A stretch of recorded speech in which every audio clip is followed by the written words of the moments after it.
Welcome to the Beauty Scientists with Dr. Christy Hamilton and Dr. Roy Kim. Real beauty without the hype. For today, we're going to be focusing on non-invasive and the minimally invasive procedures.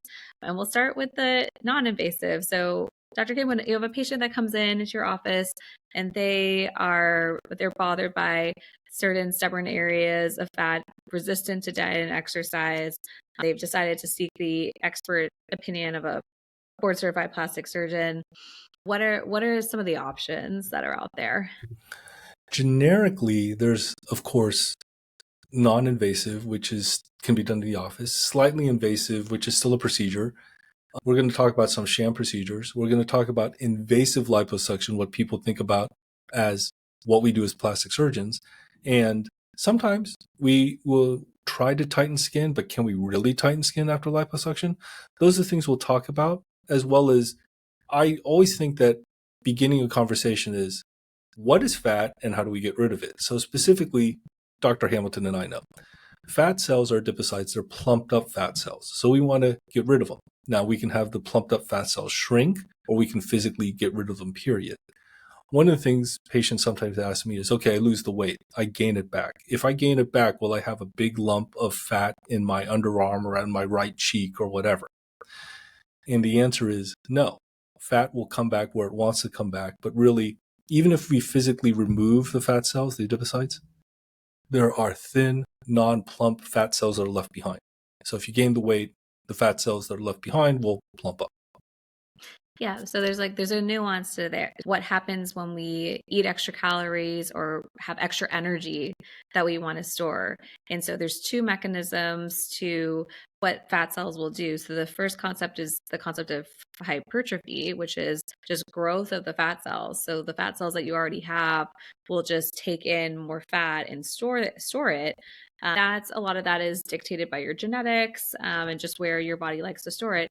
At a certain point, though, I tell patients if you have those 20 extra cheeseburgers, then your body may say, all my fat cells are already full. What do I do now? That's going to signal. It's going to start a cell signaling pathway where there's something called hyperplasia will happen, where it's actually stimulating the production of more fat cells, and that then can store more material. So that's what would have to happen after liposuction for you to regrow new fat cells back.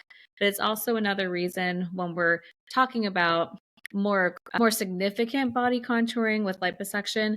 That's why we always like to take a look at the body as a whole, because if we section out everything on your torso, your chin, your thighs, but then we leave the arms, you've got more overall fat cells in your arms. So that may be something to consider is doing liposuction of that area too, or at a different time, just so your body kind of grows and shrinks with natural fluctuations in weight in a way that looks most natural.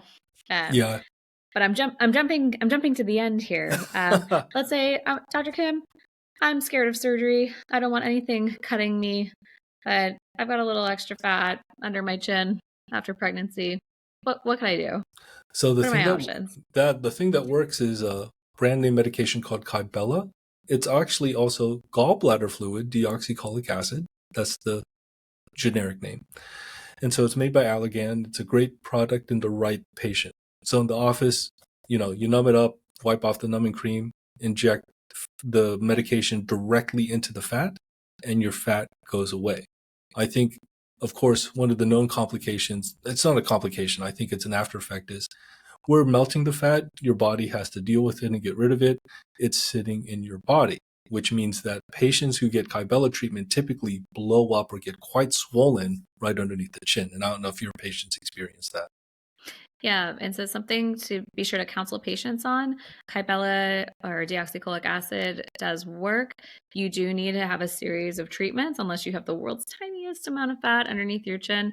And then unlike liposuction where the fat is actually removed, you're damaging the fat and digesting it, like you said. So your body does have to work to remove it.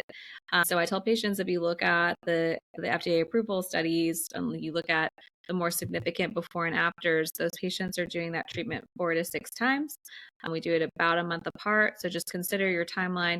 You may have fairly significant swelling for a third to half a year, depending on how much fat you have and your personal goals. I find that wearing some shin compression and doing some lymphatic massage also can help speed that along.